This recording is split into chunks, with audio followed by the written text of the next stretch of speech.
O Senhor esteja convosco. Ele está no meio de nós. Proclamação do Evangelho de Jesus Cristo segundo Mateus. Glória a vós, Senhor. Naquele tempo, Jesus passou no meio de uma plantação num dia de sábado. Seus discípulos tinham fome e começaram a apanhar espigas para comer. Vendo isso, os fariseus disseram-lhe: Olha, os teus discípulos estão fazendo o que não é permitido fazer em dia de sábado. Jesus respondeu-lhes: Nunca lestes o que fez Davi, quando ele e seus companheiros sentiram fome?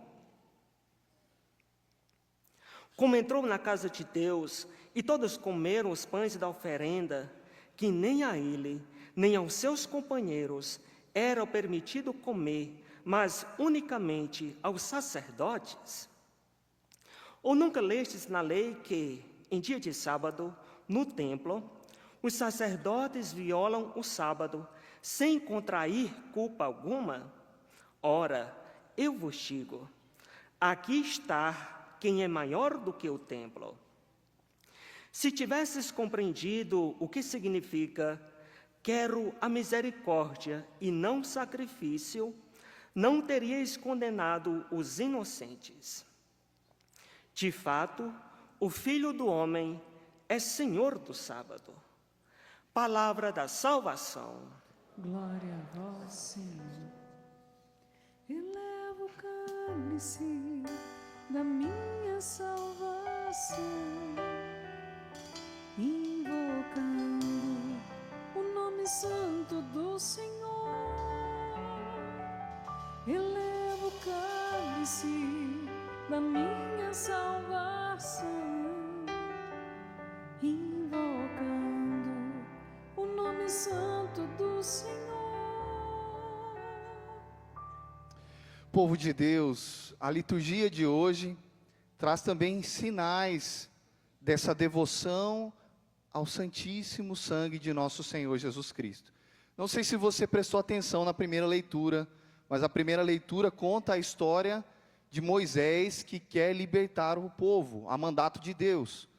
Mas a grande dificuldade de Moisés era que o faraó estava com o coração endurecido, não permitia que o seu povo, então, saísse em direção à terra prometida.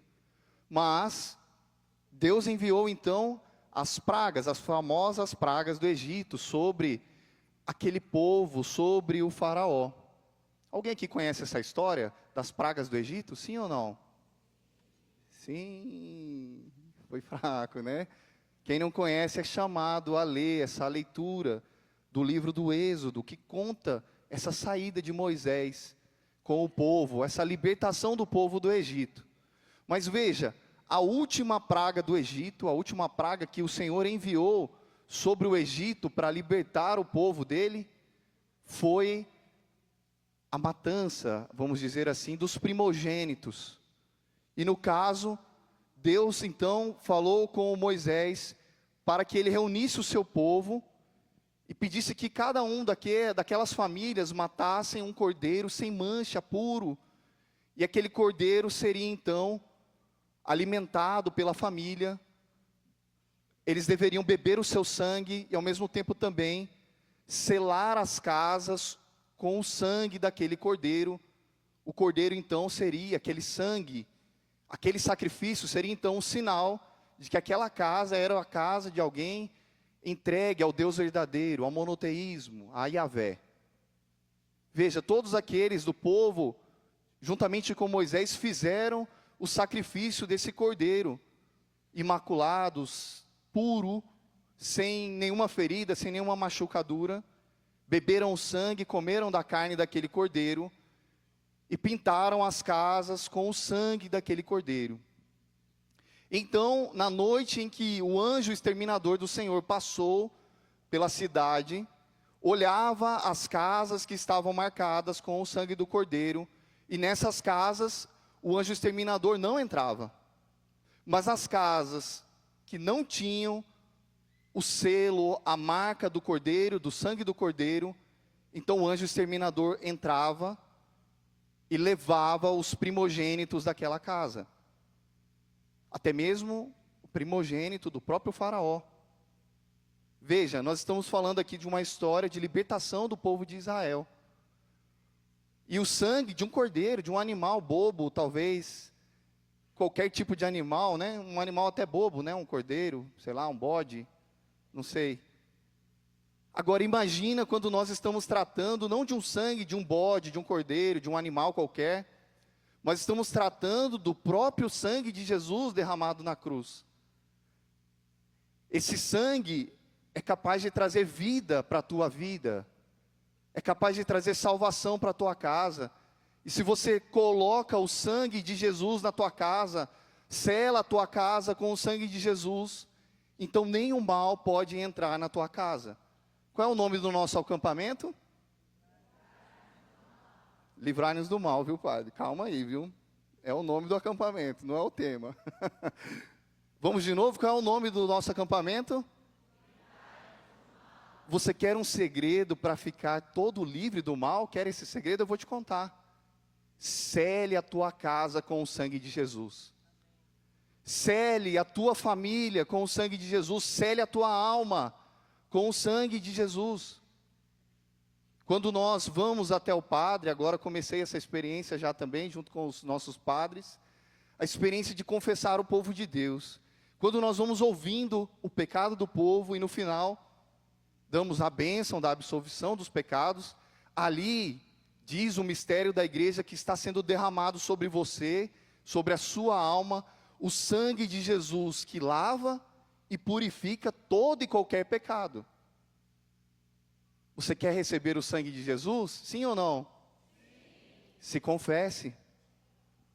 Procure a confissão. Não deixa a confissão. Diz a palavra de Deus que o justo peca 7 vezes por dia. Imagina nós pecadores, né? Se o justo peca 7 vezes por dia, eu devo pecar então umas 500 vezes por dia. E olhe lá. Você então deve estar junto comigo, né?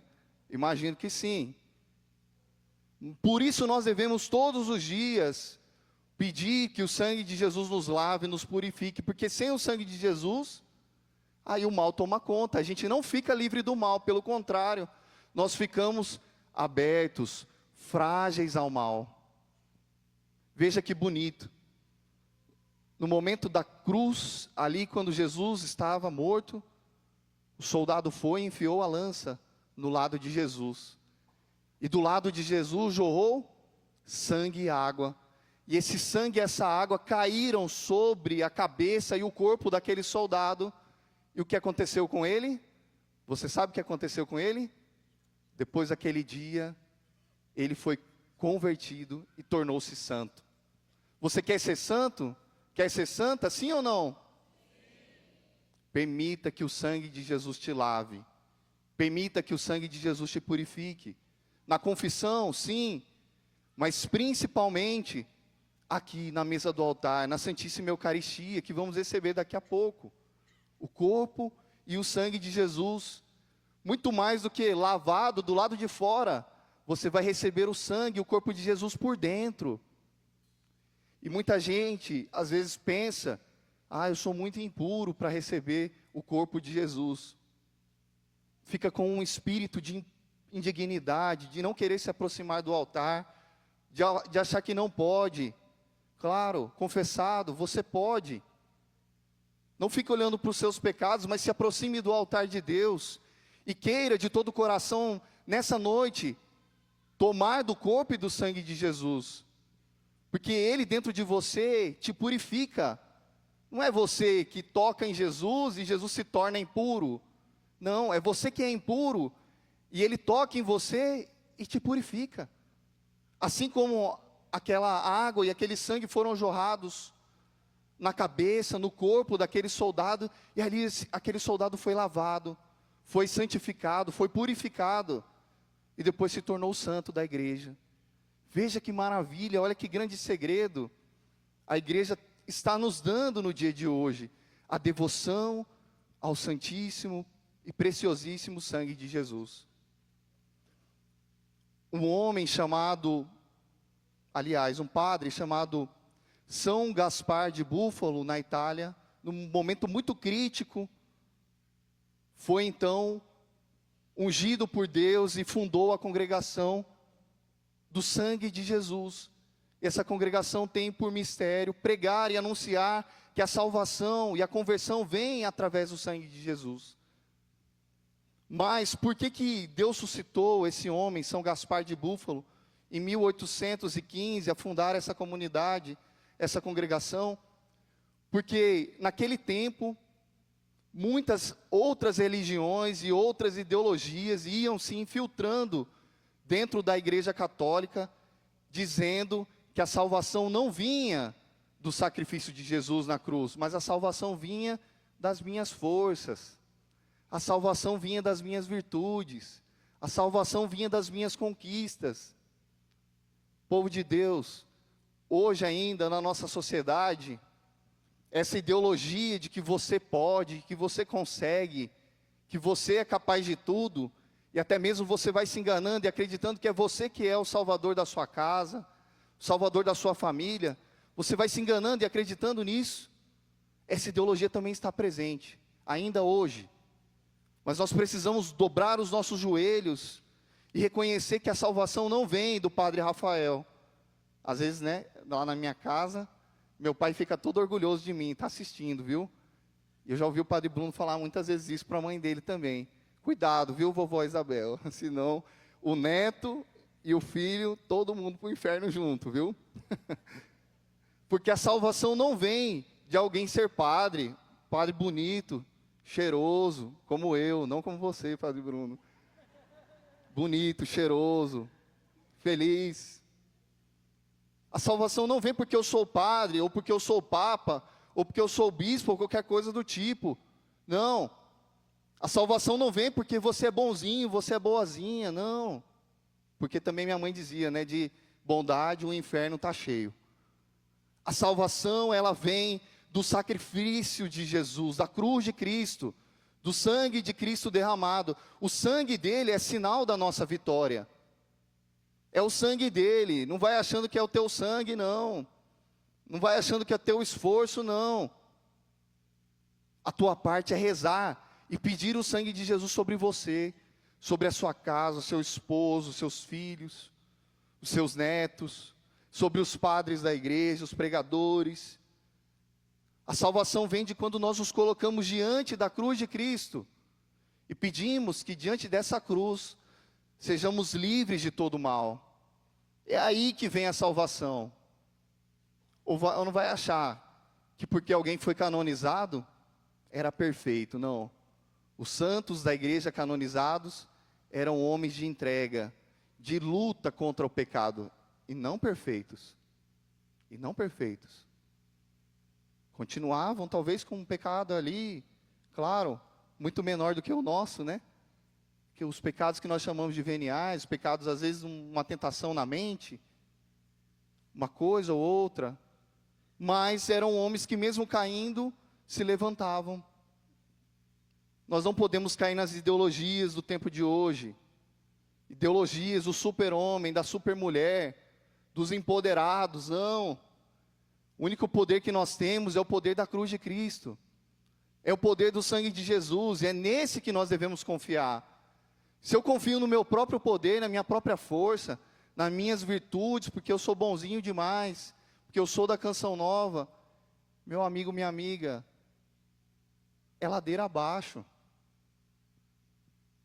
É cair no próprio precipício, porque aí já é orgulho.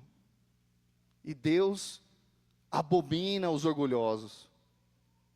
Que triste conversar com alguém e essa pessoa dizer assim: ah não, eu não tenho pecado nenhum, eu sou tão bonzinho, né? Eu não mato, eu não roubo. Está tudo bem, né? Será que está tudo bem mesmo? Tem muita gente que acha que é bonzinho demais. Mas é preciso nessa noite se reconhecer humilde para pedir o sangue de Jesus sobre você. Porque é o sangue de Jesus que cura a nossa vida, liberta. O anjo exterminador passa pelas casas, passa pela tua alma, passa pela casa da tua vida.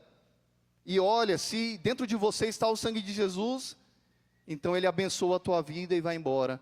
Mas se dentro de você não está o sangue de Jesus, os males entram.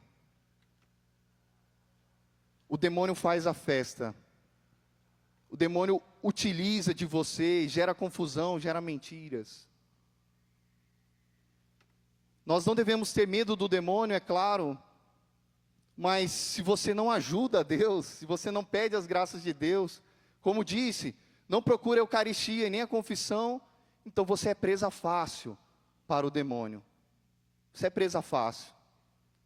Às vezes as pessoas me procuram, já desde seminarista, para conversar e pedir conselhos, e dizem para mim que estão com dificuldades, e aí eu faço uma pergunta crucial: você tem rezado? A pessoa diz: é claro que eu tenho rezado, ironiza por dar, eu rezo muito. Aí eu penso assim: agora eu vou pegar ela. O que você tem rezado? Você tem rezado todos os dias? É claro, Rafael, eu tenho rezado todos os dias. Quando eu vou dormir, antes de me deitar, eu faço um Pai Nosso e uma Ave Maria. Isso é reza, gente? 24 horas num dia. Você rezou um Pai Nosso e uma Ave Maria para Deus. Você acha que está bom? Que está suficiente? Que você é um homem de oração? Uma mulher de oração? Você acha que sim? Não. Se eu quero ser amigo de Jesus, eu preciso me dedicar a falar com Ele. E aqui eu não estou dizendo para você pegar o seu colchão, botar aqui na Canção Nova, né, e dormir aqui agora, viver aqui, né? Não é isso. Estou querendo dizer para você que precisa alimentar uma vida de oração. Essa vida de oração passa pelas missas ao domingo, passa pela oração do terço, passa pela leitura da palavra de Deus, passa pelas práticas de piedade. Sem práticas de piedade não há oração. Padre Jonas dizia que as práticas de piedade são como lenhas lançadas na fogueira. E quanto mais você lança essas lenhas, mais a fogueira cresce, incendeia. Mas se você não lança as lenhas, o que acontece? A fogueira vai se apagando. É preciso buscar uma vida de oração. É preciso buscar uma vida de intimidade com Deus. Procure a confissão mais vezes. Se você pode, na sua cidade tem, vá à missa diariamente. O que é investir 1 hora do teu dia na missa diária? Você investindo 1 hora do teu dia na missa diária, pode ter certeza que você receberá muitas graças. Porque todos os dias você vai estar lavando a tua casa, a tua vida, com o corpo e o sangue de Jesus. Quer coisa mais maravilhosa que essa? Sim ou não? Tem coisa maior do que essa? A maior riqueza da igreja é a Santa Missa. Por isso, povo de Deus, é preciso buscar a Eucaristia. E claro, não quero falar muito também, mas quero deixar aqui também um testemunho, não para dizer que sou melhor, porque você vai perceber que o meu testemunho não mostra a minha bondade, pelo contrário, mostra a beleza e a força de Deus. No final do ano de 2017, eu já estava dentro do seminário da Canção Nova, meu primeiro ano de seminário. E ali no final daquele ano de 2017, certo dia acordei com um caroço no pescoço e comecei a procurar fazer diversos exames, e esses exames me levaram a uma cirurgia.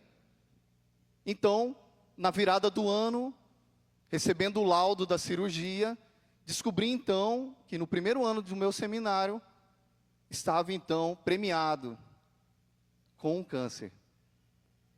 Fui diagnosticado com uma leucemia. E, se você não sabe, a leucemia, um tipo de leucemia que eu tinha, a leucemia é um câncer no sangue. No sangue. E falando de sangue, gente, quer dizer que é um câncer no corpo inteiro, né? Está no corpo inteiro. O sangue tem em toda parte do corpo. Então, esse tipo de câncer exige um tratamento severo. E logo num dia fui diagnosticado com câncer, e no outro dia fui enviado para Guaratinguetá. Guaratinguetá não resolveu o meu problema.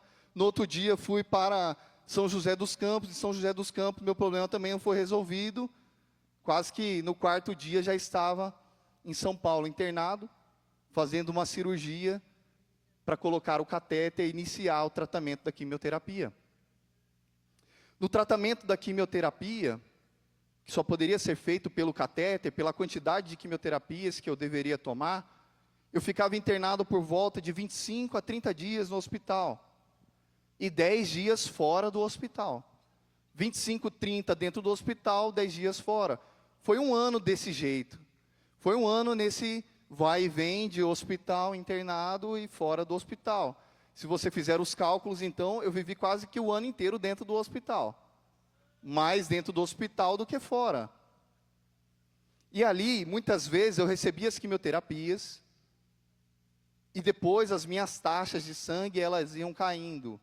As células do sangue eram mortas pela quimioterapia, e as taxas de ferro no sangue, por exemplo, de 15, que é um padrão bom, caíam para 2, 3. E aí, sabe o que acontecia? Eu precisava, lá em São Paulo, tomar uma bolsa de sangue. E tomando aquela bolsa de sangue, 1, 2, 3 bolsas, os dias iam se passando, eu ia recuperando, melhorando, ia fazendo os exames de sangue, e quando dava mais ou menos uma taxa de ferro no sangue de 14, 15, então eu recebia a alta e ia embora para casa, passear em São Paulo lá, aproveitar, né? Veja, eu não sei se você já fez a experiência de tomar uma bolsa de sangue. Se você já fez, você sabe. Quando você toma uma bolsa de sangue humano, esse sangue, ele dá uma energia, ele dá uma força em você, que logo você vai ganhando ânimo, você se recupera rápido. Às vezes eu estava prostrado dentro da cama ali do hospital, tomava aquela bolsa de sangue, o que acontecia? Pum, melhorava. E aí já digo para você, se a bolsa de sangue humana faz isso dentro do nosso corpo, imagina uma bolsa do sangue de Jesus. Imagina o que pode fazer no seu corpo, na sua alma. Mas não para por aí. Certa vez, tomando as quimioterapias, depois de muitas sessões, e já uma altura do campeonato, do tratamento, a enfermeira disse para mim, olha, Rafael, infelizmente, o nosso estoque de sangue aqui do hospital se acabou. Pega aí o teu amigo padre, reze, peça que apareçam doadores de sangue. Se até você não receber esse sangue, você não vai poder sair do hospital. Passou-se um dia, no outro dia a mesma coisa, no terceiro dia mais uma vez, olha, não tem bolsa de sangue. E aí o padre, não sei se brincando, ou talvez até com um pouco de fé, que às vezes a gente não tem muita fé, né? Mas também nem precisa ter muita, só basta um pouco. O padre disse para mim, vamos celebrar a missa, Rafael, e de modo simbólico, nós vamos clamar sobre você, sobre esse processo, uma transfusão do sangue de Jesus. E na hora da comunhão, é claro, você vai receber a partícula do pão, mas também simbolicamente vai receber o cálice, você toma ali um pouco do vinho, não pode tomar muito do sangue de Jesus, porque você está aí internado e tem os medicamentos, etc. Tudo bem, vamos fazer isso. Na noite fizemos isso, rezamos, eu não levitei, não senti nada, não chorei, nada, passou desapercebido. No outro dia de manhã, a enfermeira chegou e disse, olha, vou tirar o seu sangue para fazer os exames. Tudo bem, tirou o meu sangue. E aí logo depois, passou-se um tempo, essa médica que me acompanhava junto com a enfermeira, disseram assim, o que aconteceu aí com você? Que está muito estranho esses exames de sangue, nós vamos precisar refazer os exames de sangue. Vamos precisar refazer os exames de sangue, porque está dando uma interferência aqui, uma coisa estranha. Pronto, fomos lá, refizemos o exame de sangue, e as minhas taxas, que num dia atrás estavam em 2, no outro dia, povo de Deus, depois da oração pedindo o sangue de Jesus, foram para 15. 15.